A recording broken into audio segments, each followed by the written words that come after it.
kepada kita daripada Allah Ta'ala perkhabaran mereka mengenai segala perkara yang gaib dan lain-lainnya. Dan itulah makna iman. Inilah makna iman, iaitu meyakini apa sahaja perkara yang disampaikan, yang didakwakan oleh Nabi, yang disampaikan oleh Nabi sallallahu alaihi wasallam, dakwaan kenabian baginda, kerasulan baginda, segala perkhabaran-perkhabaran daripada Allah Ta'ala dan segala perkara-perkara yang gaib. Kita meyakini segala pengalaman kita, kemampuan pakaran kita, menafikan segala-galanya dan kita membenarkan setiap perkara yang dibawa datang oleh Nabi sallallahu alaihi wasallam. Itulah makna iman sebenarnya. Walaupun perkara tersebut disampaikan oleh Nabi sallallahu alaihi wasallam secara berseluruh. Dalam satu peristiwa di kalangan para sahabat radhiyallahu anhum, ada dua orang perawi hadis yang paling banyak meriwayatkan hadis. Satu orang namanya Abu Hurairah radhiyallahu anhu, semua kita kenal. Walaupun kita tak tahu nama dia sebenar. Tahu nama dia sebenar? Tak tahu kan? Kita tahu nama Abu Hurairah. Abu Hurairah ni gelaran dia, bukan nama dia betul. Nama betul dia siapa? Abdul Rahman bin Sakhar. Abdul Rahman bin Sakhar. Jadi kita tahu nama gelaran dia. Sebut nama Abu Hurairah, budak kecil pun tahu kan? Jadi Abu Hurairah ni dia meriwayatkan hadis melalui hafalan. Dia meriwayatkan hadis melalui hafalan. Dan ada satu orang lagi sahabat Nabi, kerja dia menulis sabdaan Nabi. Dia pandai menulis, pandai membaca, pandai menulis. Jadi dia tulis setiap sabdaan yang keluar daripada mulut Nabi sallallahu alaihi wasallam. Namanya adalah Abdullah bin Amr bin Al-As radhiyallahu anhuma. Dua-dua orang ni bila dipuji tentang banyak meriwayatkan hadis, Abdullah kata Abu Hurairah paling banyak. Abu Hurairah kata Abdullah paling banyak. Tapi pernah sekali Abu Hurairah beritahu sebenarnya orang yang paling banyak meriwayatkan hadis adalah Abdullah. Kenapa? Dia kata sebab Abdullah menulis sedangkan aku menghafal. Apa yang tulis itu kekal ada. Ada dalam tulisan. Apa yang dihafal ni kadang-kadang sebahagiannya boleh lupa. Ni kata-kata Abu Hurairah radhiyallahu anhu. Tapi setelah ulama kira balik, kaji balik apa semua, memang terbukti yang paling banyak meriwayatkan hadis adalah Abu Hurairah radhiyallahu anhu. Jadi kisahnya Abdullah bin Amr ni kerja dia menulis sabdaan Nabi. Sampailah ada satu hari tu ada orang tegur. Ada orang tegur pada dia. Orang cakap, sesungguhnya Rasulullah tu pun manusia juga. Dia manusia macam kita juga. Ada masa dia marah, ada masa bagi dia gembira, ada masa bagi dia sedih. Jadi tak perlulah dalam setiap keadaan kamu nak riwayat daripada nak tulis semua perkataan baginda kamu nak tulis. Mana tahu kok itu kemarahan baginda. Dia tak payah nak tulis pun. Mana tahu itu senda gurau je, gurauan Nabi SAW yang kita. Tak itu pun nak tulis. Maka kerana itu Abdullah ni telah berhenti tulis. Dia tak menulis lah. Dia tulis kira-kira dia rasa itu perlu untuk tulis. Itu kalau ilmu je, dia rasa benda tu adalah ilmu, baru dia tulis. Kalau setakat gurauan, kemarahan tu dia biar je. Dia tak tulis. Sampailah satu hari tu dia mengadu pada Nabi, cerita pada Nabi tentang teguran orang ni. Maka Nabi beritahu apa dia? Teruskan kerja kamu seperti dahulu. Teruskan menulis seperti dahulu, kerana demi Allah tidak ada yang keluar daripada mulut ini sama ada dalam keadaan sedih, gembira maupun marah, melainkan perkara yang benar berlaku. Dan Allah Ta'ala sendiri itu dalam Al-Quran, wa ma yantiqu 'anil hawa in huwa illa wahyun yuha. Wa ma yantiqu, dan dia Muhammad sallallahu alaihi wasallam tidak pernah berkata-kata daripada kehendak hawa nafsu dia, anil hawa, daripada kehendak hawa nafsu dia, tak pernah. In huwa illa, sesungguhnya dia hanyalah wahyu daripada Allah Subhanahu wa taala. Apa sahaja diucapkan oleh Nabi sallallahu alaihi wasallam dalam apa keadaan sekalipun, dalam keadaan tenang, dalam keadaan sedih, dalam keadaan gembira, dalam keadaan marah, ataupun berlaku suasana huru-hara sekalipun, apa yang ucapkan oleh baginda adalah wahyu daripada Allah Subhanahu wa taala. Jadi dalam apa keadaan sekalipun, apa yang disampaikan oleh Nabi sallallahu alaihi wasallam adalah benar. Dalam satu riwayat, sekali satu orang wanita tua datang jumpa dengan Nabi sallallahu alaihi wasallam. Dia cakap, "Wahai Rasulullah, doakanlah saya masuk syurga. Doakanlah supaya Allah Subhanahu wa taala masukkan saya ke dalam syurga." Maka Nabi memberitahu dekat dia, "Wahai nenek, dalam syurga tak ada orang tua. Dalam syurga tak ada orang tua." Jangan salah faham tau. Kena faham ayat ni. Kan menangis kan. Macam nenek ni menangis dia dengar. Dalam syurga tak ada orang tua, menangis dia. Dia pergi lepas Nabi kat tu, dia pusing, dia pergi tempat lain, menangis dia. Nabi pun beritahu kepada orang, beritahu dia, "Nenek, dalam syurga tak ada orang tua, sebab semua orang tua akan dimudahkan kembali." Bukan orang tua tak masuk syurga. Dalam syurga tak ada orang tua. Kenapa? Orang tua pun akan dimudahkan kembali oleh Allah Subhanahu wa taala. Ini adalah gurauan. Nabi bergurauan dengan orang tua tu, betul gurauan. Tapi percakapan gurauan baginda pun adalah gurauan yang benar. Dan Nabi SAW juga pesan kepada kita, hendaklah kamu berkata benar walaupun dalam bergurau. Hendaklah kamu berkata benar walaupun dalam bergurau. Bukan tak boleh bergurau, boleh gurau, tak ada masalah. Sebab Nabi pun bergurau juga tadi. Cumanya bergurau, cakap benda yang benar, benda yang betul.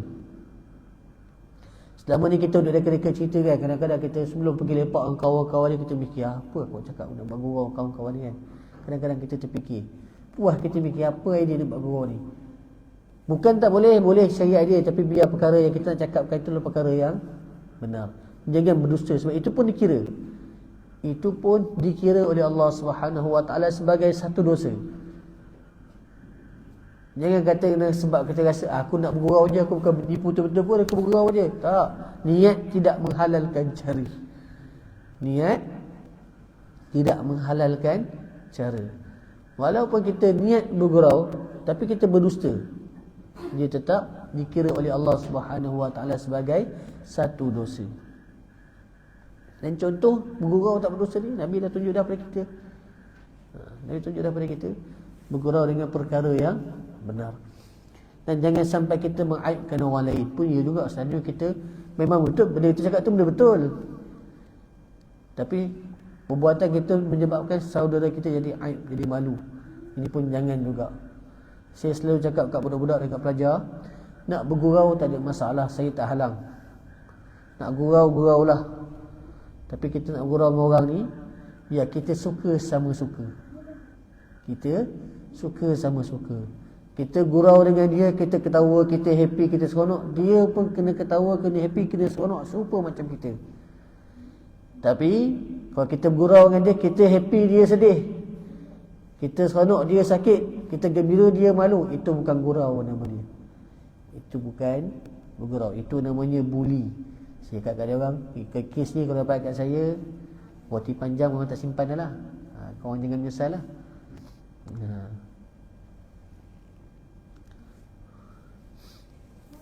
Jadi nak bergurau, bercakap perkara yang benar, bergurau dengan perkara-perkara yang benar. Yang kedua, jangan sampai kita biar kita bergurau dengan siapa pun kita bergurau, biar kita suka sama suka, gembira sama gembira. Dalil Rasul-Rasul itu benar ialah jika mereka berdusta, nescaya perkhabaran Allah Ta'ala kepada mereka pendusta, kerana Allah Ta'ala membenarkan mereka dengan menggunakan mereka beberapa mukjizat yang menepati firman-Nya, telah benar hamba-Ku. Dan dusta pada perkhabaran Allah itu mustahil, maka sabitlah mereka itu benar. Dan apabila sabitlah mereka benar, mustahillah mereka berdusta. Apa dalil yang menyatakan para rasul itu benar? Dalilnya adalah mukjizat.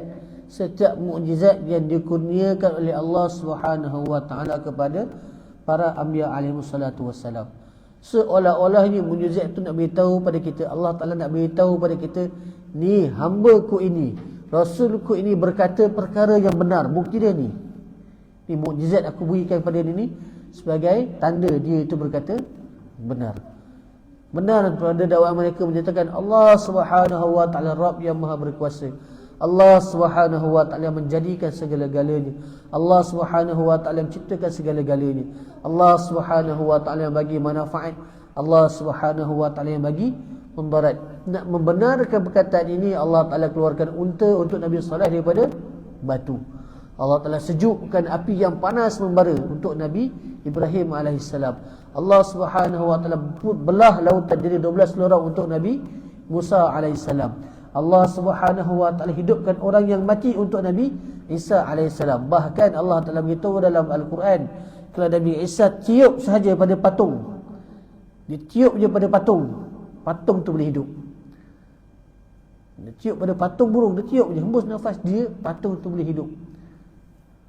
Ni semua ni mukjizat ni Allah Ta'ala bagi sebagai tanda untuk membenarkan kalam para Anbiya alaihi salatu wassalam. Bukti bahawasanya mereka itu berkata benar. Dan bila sabitlah perkhabaran para Rasul itu benar dengan mukjizat yang diberikan oleh Allah Ta'ala, maka sabitlah bahawasanya perkhabaran yang mereka bawa daripada Allah Subhanahu wa Ta'ala itu adalah benar juga. Maka akan ternafilah kalam mereka itu dusta. Menyebabkan ternafinya pendustaan daripada mereka dengan sabitnya mukjizat daripada Allah Subhanahu wa taala. Yang kedua, amanah.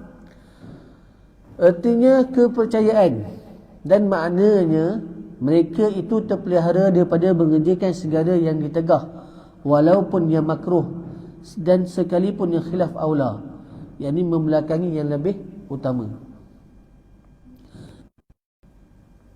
Itu satu maksud amanah. Itu mereka menyampaikan kepada kita segala perkara yang telah diperintahkan oleh Allah Subhanahu wa taala. Dan kat sini dia kata apa dia? Mereka itu terpelihara daripada mengerjakan segala yang ditegah walaupun yang makruh, dan sekalipun yang khilaf aula. Jadi Nabi, para Anbiya alaihi salatu wassalam, mereka ni terpelihara daripada melakukan perkara-perkara yang dilarang oleh syarak. Itu maksud amanah. Mereka tidak melakukan perkara-perkara yang dilarang, sekalipun perkara itu makruh. Sekalipun perkara itu makruh. Contoh dalam kisah suatu Nabi sallallahu alaihi wasallam mula-mula hijrah ke Madinah, baginda telah tinggal di rumah Abu Ayyub Al-Ansari radhiyallahu anhu. Suatu baginda tinggal di situ, sekali itu dia orang ni hidang kepada Nabi sallallahu alaihi wasallam makanan yang terdapat bawang, yang dihiasi dengan bawang. Jadi Nabi sallallahu alaihi wasallam ambil makanan ini, tapi makan tak banyak. Sebelum ni, bagi hidangan sebelum ni, Nabi SAW makan sampai habis. Tapi hidangan kedua ni, hantar ni, makan tak banyak, sikit je, kurang je.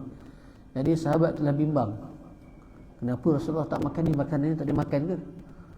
Ataupun masakan ni tak sedap ke? Nabi beritahu tak, bawang tu boleh makan, kamu nak makan, makanlah, tak ada masalah. Cumanya aku ni orang yang banyak berbisik dengan malaikat. Banyak berbisik dengan malaikat, jadi malaikat tak suka bau bawang ni, makruh. Jadi perkara ni pun Nabi sallallahu alaihi wasallam tak buat. Adapun khilaf aula ni saya tak pasti. Sebenarnya dalam surah Abasa wa Tawalla, kita saya tahu kisah Abdullah bin Ummi Maktum ni, Nabi sallallahu alaihi wasallam telah didatangi tetamu pembesar-pembesar Quraisy. Yang hari itu sebelumnya mereka musuh pada Nabi, tiba-tiba dia datang nak berjumpa dengan Nabi, nak bermuzakarah, nak bincang tentang agama ni dengan Nabi. Macam-macam mereka tanya tentang agama, macam-macam mereka tanya. Nabi pun bila sebelum ni musuh ni datang nak muzakarah pula, jadi Nabi semangat nak layan dia orang lebih. Tiba-tiba datang satu orang Islam yang buta matanya, datang jumpa dengan Nabi, nak mengadu, nak bertanya dengan Nabi sallallahu alaihi wasallam. Kita pun kalau jumpa, kalau kita tengah layan VIP, tiba-tiba datang orang yang bukan VIP, kuranglah kita nak layan ni tak? Kurang gitulah keadaan ni. Jadi setiap kali Abdullah dia tanya pada Nabi, Nabi palingin keadaan muka dia, muka baginda ni masam, tak suka dengan keadaan tu. Tak suka dengan keadaan kedatangan Abdullah bin Maktum ni. Jadi Allah Ta'ala telah tegur. Dan ulama' kata perbuatan ni khilaf aula. Yang terbaik apa? Sepatutnya Nabi SAW layan dia. Yang betul ni, yang terbaik. Dua-dua tak salah. Perbuatan Nabi SAW layan ni pun tak salah. Kalau Nabi layan dia pun, Abdullah bin Maktum pun tak salah. Cuma yang terbaik apa? Layan Abdullah bin Umi Maktum ni. Sebab apa? Abdullah ni datang memang sebab dia bertanya dan dia memang nak buat.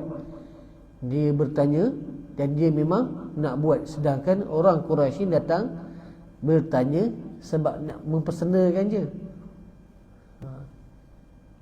Jadi bila masuk bab khilaf aula ni, mungkin ada khilaf pendapat di kalangan ulama'.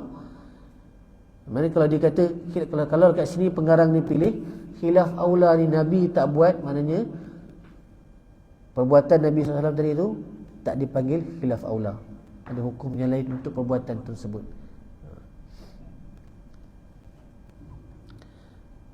Jadi perbuatan tersebut, perkara-perkara ni, sama ada yang haram ke, yang makruh ke, yang khilaf aula ni, tidak dilakukan oleh para anbiya alaihissalatu wassalam, sama ada secara zahir ataupun batin. Yang zahir, perbuatan yang nampak dia, orang tak nampak pun Nabi buat.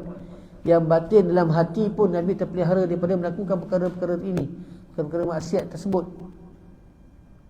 Ketika masih kecil ataupun setelah dewasa, sebelum jadi Nabi ataupun selepas jadi Nabi, memang dipelihara oleh Allah Ta'ala. Dan inilah maksud maksum. Maksud maksum, terpelihara. Terpelihara, bukan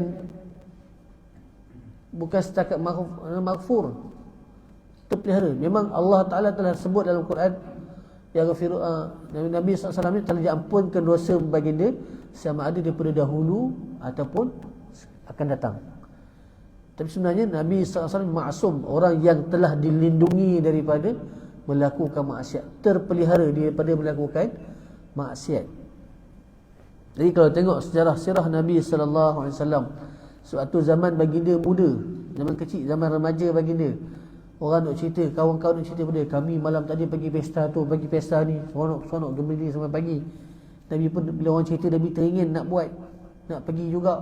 Allah Ta'ala pelihara daripada kawasan ke tempat gembala kambing luar kota Mekah tu, jalan-jalan semakin hampir ke kawasan pesta, semakin dekat dengan bunyi gendang, makin tak larat nak berjalan. Sampai tinggal tak jauh, berapa lorong lagi nak sampai. Allah Ta'ala takdirkan Nabi tidur sampai pagi. Ya, Allah Ta'ala pelihara baginda daripada perkara maksiat. Allah Ta'ala telah pelihara baginda daripada bukan lagi menyembah berhala, mendekati berhala pun tak dapat. Suatu baginda kecil, Hazrat Abu Talib dalam satu perayaan telah bawa Nabi SAW, pergilah ke satu berhala tu. Orang lain nak sembah, Nabi nak pergi dekat pun tak boleh. Nabi tahu pada aku nampak satu orang lelaki badan besar. Kata pergi, sini bukan tempat kamu. Tempat kamu tak sepatutnya berada di sini, pergi. Dan baginda telah ada pelihara daripada perkara-perkara maksiat.